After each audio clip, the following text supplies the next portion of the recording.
இதே வேற இதுல நம்ம யோசிக்கலாமா? சம்மன் இப்ப கிழிக்கிறது பத்தி இல்ல, சொன்னீங்க. கிழிக்கிறதுக்கு முன்னாடி இப்ப வந்து உள்ள இருக்கிறவங்க யாரு இருக்கிறாங்களா, வீட்டுக்குள்ள இருக்கிறாங்களா அப்படின்லாம் கேட்கணும் அப்படிங்கிறது ஒரு பார்வையா வைக்கப்படுகிறது.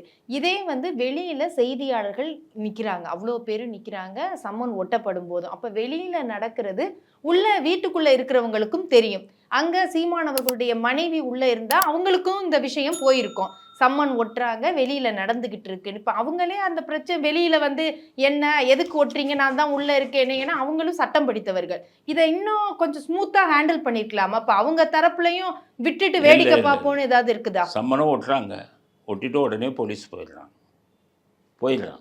சீமான் மனைவி வாக்குமூலம் என்ன கொடுக்குறாங்க, எங்கிட்ட கொடுத்துருக்குறான், அவங்க அங்கே ஒட்டிட்டாங்க. என்ன சம்மனில் என்ன இருக்குன்னு எங்களுக்கு தெரியல.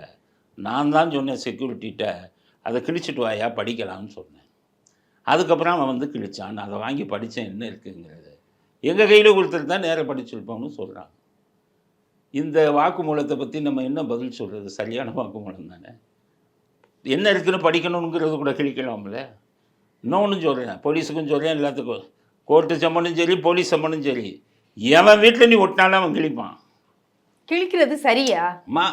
கிழிக்கிறது ஒன்று எந்த செக்ஷனில் போட சொல்லுங்கள். அவன் வீட்டில் ஒட்டுறீங்கல்ல, நீங்கள் போனோன்னு அவன் கிழிச்சிடுவான்.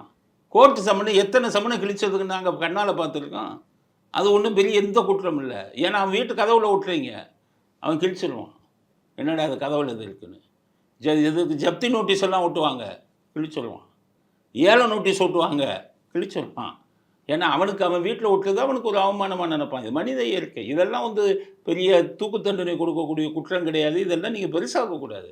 ஒட்டிட்டு வந்தல்ல, உன் டியூட்டி முடிஞ்சது, நாளைக்கு வராரான்னு பாரு.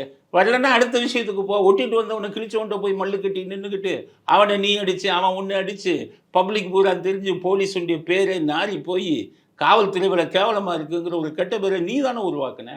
இந்த பிரச்சனையை வந்து ஹேண்டில் பண்ண தெரியலல்ல.